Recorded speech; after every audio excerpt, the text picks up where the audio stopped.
Um, yeah, I like being in the garden, being active with nature. I just think it's really awesome how every single thing in the universe connects.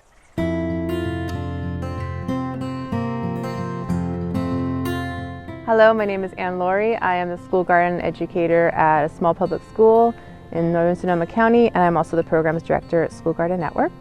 I have developed a deep passion for school gardens over the course of many years, starting with when I worked in San Francisco public schools and saw of a growing need for the relationship between youth and their food, how to create food, where it grows, and I knew that the best way to develop a healthy relationship to food is by understanding where it comes from and developing a relationship with that food as a plant.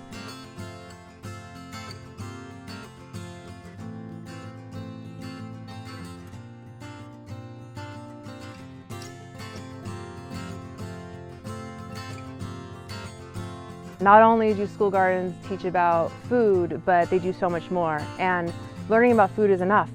And yet, school gardens can build resiliency. You can understand that you are an ecological steward and what that means. And you can integrate into your school curriculum in a way that's more meaningful than anything a textbook could ever tell you.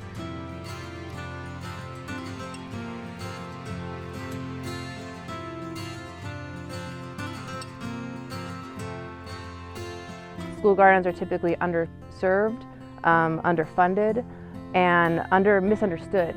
And so what we try to do at School Garden Network is help elevate that understanding by talking to administration, talking to people in our community who can help support school gardens, and trying to connect the dots between what it means to a person to have a school garden and then the reality is of how to support that.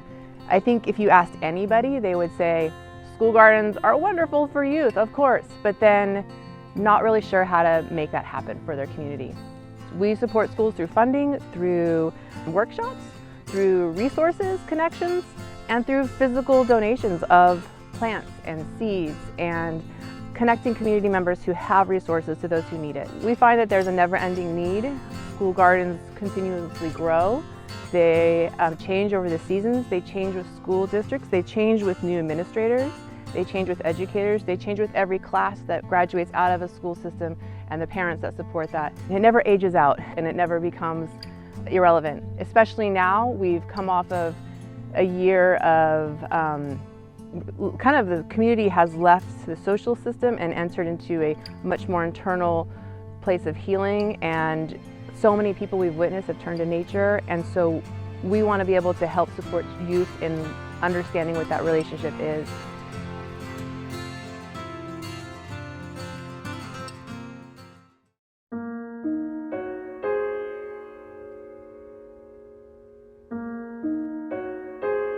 On top of that, we have environmental issues that are happening in which we find a society that's critically underprepared to meet the moment.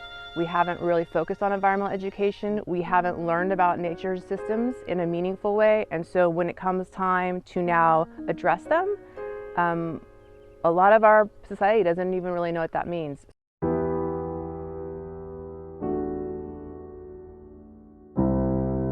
We are hoping to focus our work and center traditional ecological knowledge through reaching out to community members and bringing in knowledge to our organization that doesn't currently exist. We're excited for that growth and stretching in our organization, looking for support to do that.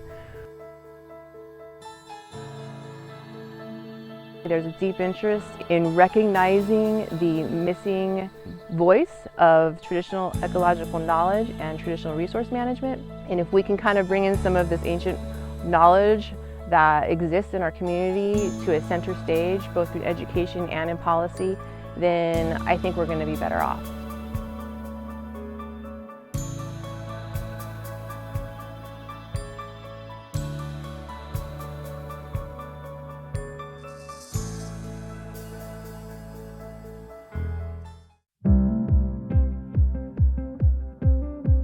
We dedicate a certain amount of our time to advocacy for the role of school gardens in education and health. We really value the relationships that we have built with a variety of coalitions, organizations, and teams around the county. We work with the Healthy Students Initiative which is a look at the whole child and how schools can meet the health needs of the whole child, whether that's physical health or mental, behavioral health, dental health, and the ways that those schools can offer opportunities for meeting those needs. We've done some work here in Healdsburg with a food access mapping project to share with our community of where can you access food that's healthful and free to meet the need of all of our residents.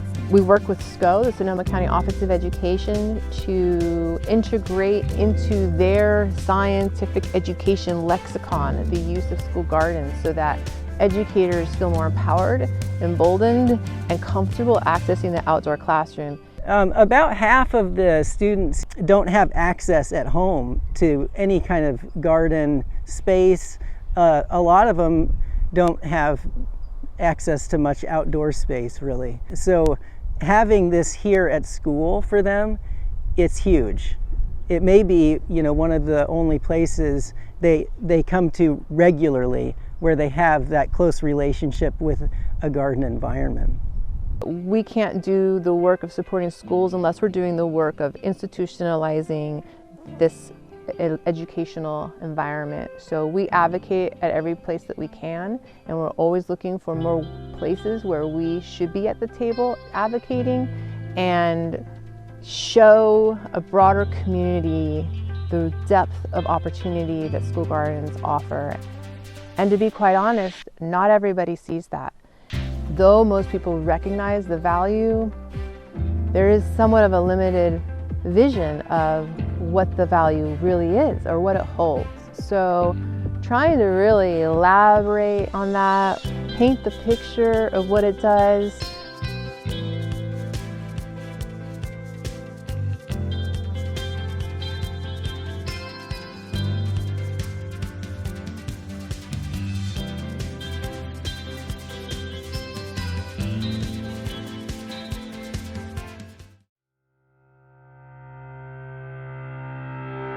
I know when I started as a garden teacher, I had heard, oh, a kid is more apt to eat a vegetable if they've grown it. And I was like, yeah, got that, okay, great. But then I actually, over time, saw how fundamentally true it was and how monumental of a shift that can be. Because I had students who, upon meeting them, were like, I do not like vegetables. And so then that's where I was starting from, which is such a absurd thing to think that a human would not like a vegetable. It's just that they have had somehow their experiences have led them down a negative path. So you have to rewrite that. And when you can do that well, and then you see those students in time say, I love this vegetable and I like to prepare it this way and this is how I do it. For people that don't know, carrots are orange. But not always. They can be purple with a yellow in the middle. They can be white, which I actually prefer the white ones. And they can even be yellow. I've seen one that's blue, which nobody expects.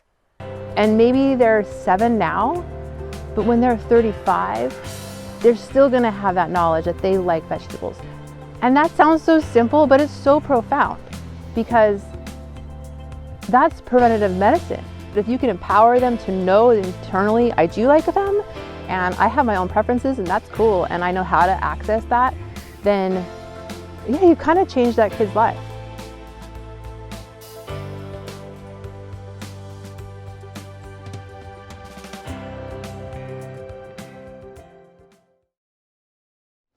School gardens lend themselves naturally to conversations around nutrition. And there are so many ways that can take shape. The terms we like to use at School Garden Network is food literacy as a term to talk about like how do we build relationships to food with youth and how do we heal some of the fractures that exist in how we relate to food. We're trying to kind of rewrite that script and look at like having positive environmental experiences with food, building the culture of enjoyment, and just broaden our experiences and equalize access. Every student, every person ought to have access to nutritious food and nourishing food. And first of all, the students have to want that though. So just kind of showing them that it is possible, shifting our language, just having fun, tasting foods and trying different recipes and making it okay for differences in cultural relationships to food, menus, diets. We really have a lot to fix in our society around our relationship to food, and I think the school gardens are a perfect place to do it.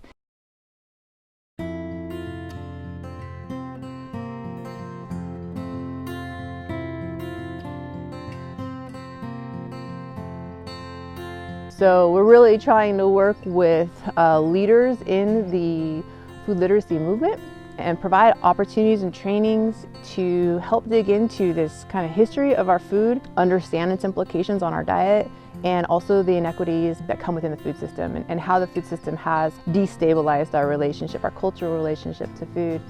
Once we understand like the food systems, once we kind of know how to access it, once we open ourselves up to the opportunities of like there's so many ways to eat healthfully and nourish our bodies, then I think we can start healing this relationship and really having a profoundly wonderful relationship with food.